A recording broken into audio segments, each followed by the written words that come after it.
Hello guys, welcome back to my channel. അപ്പൊ നമ്മുടെ പുതിയ വീഡിയോയിലേക്ക് എല്ലാവർക്കും സ്വാഗതം. അപ്പൊ നമ്മുടെ പുതിയ വീഡിയോ എന്താണെന്ന് വെച്ച് കഴിഞ്ഞാൽ നമ്മുടെ ഗാർഡൻ ടൂർ ആണ് കേട്ടോ. അപ്പൊ നമ്മൾ ഇന്ന് ഗാർഡനിൽ ഒരുവിധപ്പെട്ട എല്ലാ പ്ലാന്റ്സും കാണിച്ചു തരാം. ഫ്രൂട്ട്സിന്റെ കുറച്ച് പ്ലാന്റ്സ് ഉണ്ട്, ഫ്ലവേഴ്സ് ഉണ്ട്, നമ്മുടെ വീടിന്റെയും അതുപോലെ തറവാടിന്റെയും കൂടി ഫുള്ളായി കാണിച്ചു തരാം കേട്ടോ നിങ്ങൾക്ക്. അപ്പോൾ ഞാൻ നിങ്ങൾക്ക് ആദ്യം തറവാട്ടിലെ ഗാർഡൻ തന്നെ കാണിച്ചു തരാം കേട്ടോ. അവിടെ ഒരുപാട് ഫ്ലവേഴ്സ് ഉണ്ട്. ഇത് നമ്മുടെ പുതിയ വീടാണ്. പുതിയ വീടിന്റെ ഫ്രണ്ടിൽ നമ്മൾ ഗ്രാസ് ഒക്കെ സെറ്റ് ചെയ്ത് ഇന്റർലോക്ക് ഒക്കെ ചെയ്തിട്ടേ ഉള്ളൂ. പിന്നെ അതേ ആ കോർണറിലും കുറച്ച് ഗ്രാസ് എല്ലാം സെറ്റ് ചെയ്യുന്നുണ്ട്. അതുപോലെ വണ്ടി വരാനുള്ള ആ ഒരു വഴി ഭംഗിയിൽ ചെയ്യുക, ഒരു നാച്ചുറൽ സ്റ്റോൺ വെച്ച് ചെയ്യാന്ന് പറഞ്ഞിട്ട് അങ്ങനെ കേട്ടോ നമ്മൾ ചെയ്തുകൊണ്ടിരിക്കുന്നത്. ഇതാണ് കേട്ടോ നമ്മുടെ തറവാട്. നമ്മളെല്ലാവരും കൂടെ ഇവിടെ ആയിരുന്നു താമസിച്ചിട്ടുണ്ടായിരുന്നു കേട്ടോ, ഒരു 3-4 കൊല്ലം മുമ്പ് വരെ. ഇപ്പൊ അവിടെ ചെറിയച്ഛനും ചെറിയമ്മയും മാത്രമാണ് കേട്ടോ ഉള്ളത്. അപ്പൊ ചെറിയമ്മ കുറെ ചെടികളൊക്കെ വാങ്ങി നട്ടിട്ടുണ്ട്. അതേപോലെ മുമ്പുണ്ടായിരുന്ന കുറച്ച് ചെടികളും ഉണ്ടായിരുന്നു. അപ്പൊ ഇതൊക്കെയാണ് കേട്ടോ അവിടെ ഉള്ളത്. കുറെ ഫ്ലവറിങ് പ്ലാന്റ്സും കുറെ ലീഫി പ്ലാന്റ്സ് അങ്ങനെ എല്ലാം ഉണ്ട്. അപ്പൊ നമുക്ക് എല്ലാം കണ്ടാലോ?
നമ്മുടെ വീടിന്റെ ഫ്രണ്ടിലായിട്ട് നമ്മൾ ഇതേ ഗ്രാസ് എല്ലാം അങ്ങനെ സെറ്റ് ചെയ്തിട്ടുണ്ട്. ഈ കോർണറിലും ഇനി അപ്പുറ കോർണർ ഉണ്ടല്ലോ, അവിടെയും കുറച്ചും കൂടി ഗ്രാസ് എല്ലാം സെറ്റ് ചെയ്യാനുണ്ട്. അപ്പൊ ഈ കോർണറിൽ നിന്ന് തന്നെ തുടങ്ങാം കേട്ടോ. ഈ കോർണറിൽ നമ്മൾ സെറ്റ് ചെയ്തിരിക്കുന്ന ഒരു തായ്ലൻഡ് ചാമ്പയാണ്. പിന്നെ ഇത് നമ്മുടെ പാളിപ്പോയ ക്രിസ്മസ് ട്രീയാ. ഷോർട്സിലൊക്കെ നല്ല വൈറലായിട്ടുണ്ടായിരുന്നു കേട്ടോ. പിന്നെ അതിന്റെ തൊട്ടപ്പുറത്ത് നമ്മളൊരു ചെറി പ്ലാന്റ് നട്ടിട്ടുണ്ട്. പിന്നെ ഇവിടെ കുറച്ച് ലീഫി പ്ലാന്റ്സ് ആണ്. പിന്നെ ഇത് നമ്മുടെ കാടക്കൂട് ഉണ്ടായിരുന്ന സമയത്ത് കാടയ്ക്ക് തീറ്റി വെള്ളം കൊടുക്കുന്നുണ്ടായിരുന്ന 2 പൈപ്പായിരുന്നു കേട്ടോ. അതിന്റെ ആവശ്യം കഴിഞ്ഞപ്പോൾ ഞാൻ പൈല് ചെടി സെറ്റ് ചെയ്ത് വെച്ചിരിക്കുകയാണ്. പിന്നെ ഈ കാണുന്നത് ഒരു ഓറഞ്ചിന്റെ ചെടിയാണ് കേട്ടോ. ഒരു ബോൺസായി പോലെ സെറ്റ് ചെയ്യാന്നുള്ളൊരു പ്ലാനിൽ ഞാൻ ചെയ്ത് വെച്ചതാണ്. ഇപ്പോൾ ഒരു 2-3 കൊല്ലമായി അങ്ങനെ കട്ട് ചെയ്ത് നിർത്തുന്നു. ഇത് നമ്മൾ വീടിന്റെ സൈഡിൽ നടാൻ വേണ്ടി വാങ്ങി വെച്ച ഒരു കാലപ്പാടി മാവും പിന്നെ ഒരു സപ്പോർട്ടയാണ് കേട്ടോ. അതേപോലെ തന്നെ കഴിഞ്ഞ ദിവസം നമുക്ക് കിട്ടിയില്ലേ ഒരു കുപ്പേന്ന് മാണിക്യം. ആ മാണിക്യത്തിന് നമ്മൾ കളഞ്ഞിട്ടില്ല കേട്ടോ. അവൻ ചില്ലറക്കാരനല്ലാന്ന് ഞാൻ അന്നേ പറഞ്ഞല്ലോ. അവരെയും ഞാൻ കളഞ്ഞിട്ടില്ല. നൊട്ടങ്ങ ഇത് അന്ന് നമ്മൾ VFPCKന്ന് വാങ്ങിയ റംബൂട്ടാനാണ് നമ്മൾ ഇവിടെ നട്ടുകൊടുത്തത്. പിന്നെ ഇത് നമ്മുടെ പഴയ ഒരു ചാമ്പയാണ്. പിന്നെ അത് കണ്ടില്ലേ നമ്മൾ ഇരിക്കാൻ സെറ്റ് ചെയ്തത്. ഇത് പിന്നെ കുറച്ച് മണത്തങ്കാളിയാണ് കേട്ടോ. ആശയ്ക്ക് നല്ല ഇഷ്ടമായതുകൊണ്ട് ഞാൻ ഇവിടെ കുറച്ചെണ്ണം കൊണ്ടുവന്ന് നട്ട് വെച്ചതാണേ. നമ്മുടെ അടുത്ത് ആകെ ഒരു പ്ലാന്റ് ഉണ്ടായിരുന്നുള്ളൂ. അത് കംപ്ലീറ്റ് ആയിട്ട് നശിച്ചു പോയിട്ടുണ്ടായിരുന്നു. പിന്നെ എങ്ങനെയൊക്കെയോ അതിൻ്റെ സീഡ്സ് ഒക്കെ വീണ് പറമ്പിൽ കുറേ മുളച്ച് വന്നപ്പോൾ ഞാൻ എല്ലാം പറിച്ച് ഇവിടെ കൊണ്ടുവന്ന് നട്ട് വെച്ചാണേ. അതേപോലെ തന്നെ ഇത് നമ്മുടെ പനിനീർ ചാമ്പ. ഇതിൻ്റെ പൂക്കൾ നിലത്ത് വീണ് കിടക്കാൻ നല്ല ഭംഗിയാണല്ലോ. ആ ഒരു ആഗ്രഹത്തിൽ ഞാൻ വാങ്ങി വെച്ചാൽ കേട്ടോ അത്. പിന്നെ അത്യാവശ്യം പൂച്ചെടികളെല്ലാം നമ്മളിവിടെ സെറ്റ് ചെയ്തുകൊണ്ടിരിക്കുന്നുണ്ട്. പൂച്ചെടികളിനേക്കാളും മെയിനായിട്ട് നമുക്ക് കുറച്ച് തണൽ മരങ്ങളാണല്ലോ ആദ്യം വേണ്ടത്. അതുകൊണ്ടാണ് ഞാൻ അതൊക്കെ ആദ്യം സെറ്റ് ചെയ്തത്. പിന്നെ ഇത് നമ്മുടെ അബിയു ഒരുപാട് ട്രെൻഡിങ് ആയി വന്ന സമയത്ത് ഞാൻ വാങ്ങി നട്ടതാണ് കേട്ടോ. ഇപ്പോൾ ഒരു 6-7 മാസമായി നട്ടിട്ട്. ഇവിടെ കുറേ പണികളൊക്കെ നടക്കുന്നതുകൊണ്ട് ആളുടെ കൊമ്പും കോലൊക്കെ ഇടയ്ക്കിടയ്ക്ക് ഒടിഞ്ഞു പോകുന്നതുകൊണ്ട് ഇപ്പം നന്നായി വന്നിട്ടുണ്ട് എന്തായാലും. ഇതാണ് കേട്ടോ നമ്മുടെ സ്പെഷ്യൽ കോർണർ. ആ കോർണർ ഇങ്ങനെ ഗ്രാസ് സെറ്റ് ചെയ്ത് വരുന്നേ ഉള്ളൂ. ഓരോ ദിവസം വൈകുന്നേരമായിട്ട് ഞാൻ തന്നെയാണ് കേട്ടോ കുറച്ചായിട്ട് സെറ്റ് ചെയ്തുകൊണ്ടിരിക്കുന്നത്. പിന്നെ നമ്മൾ അവിടെ ഒരു മുന്തിരിയുടെ പന്തലും കൂടി ഇടുന്നുണ്ട്. ഇത് നമ്മൾ ഇരിക്കുന്ന കൊണ്ടുവന്ന ഒരു കാപ്പിയാണ്. ഇപ്പോൾ 2-3 വർഷമായി കായൊക്കെ വരാൻ തുടങ്ങിയിട്ട്.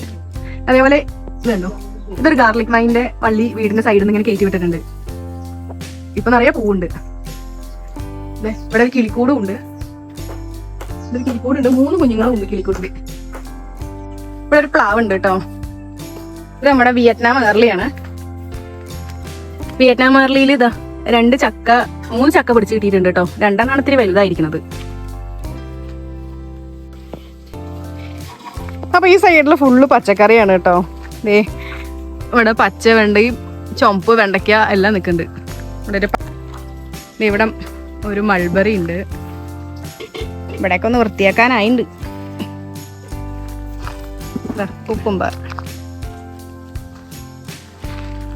കുക്കുംബറിൽ അത്യാവശ്യം കായൊക്കെ പിടിച്ചു വരുന്നുണ്ട്.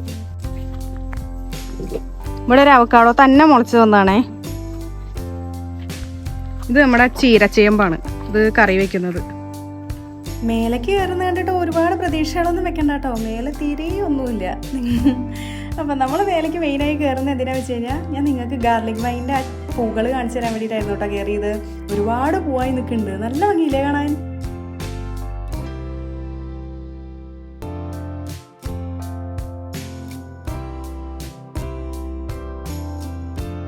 പിന്നെ ഒരു പരീക്ഷണ അടിസ്ഥാനത്തിൽ ഞാൻ വാങ്ങിയതാണ് കേട്ടോ ഈ ഒരു ഡ്രാഗൺ ഫ്രൂട്ടിൻ്റെ തൈ. അപ്പോൾ ഇതെങ്ങനെ ഉണ്ടാവുമെന്നും എനിക്കറിയില്ല, അതെങ്ങനെ കായ്ക്കൊന്നും അറിയില്ല. എന്തായാലും നട്ടു കൊടുത്തിട്ടുണ്ട്, നമുക്ക് നോക്കാം എന്തായാലും. അപ്പോൾ ഈ വീഡിയോ എല്ലാവർക്കും ഇഷ്ടമായി എന്ന് വിചാരിക്കുന്നു. അപ്പോൾ അടുത്ത പ്രാവശ്യത്തെ ഗാർഡൻ ടൂർ കാണിക്കുമ്പോഴേക്കും ഞാൻ ഇവിടെ ഒരു പൂങ്കാവനം തന്നെ സെറ്റ് ചെയ്യും കേട്ടോ. ഇല്ലെങ്കിൽ നിങ്ങൾ കണ്ടോ. അപ്പോൾ താങ്ക്സ് ഫോർ വാച്ചിങ്. ബൈ.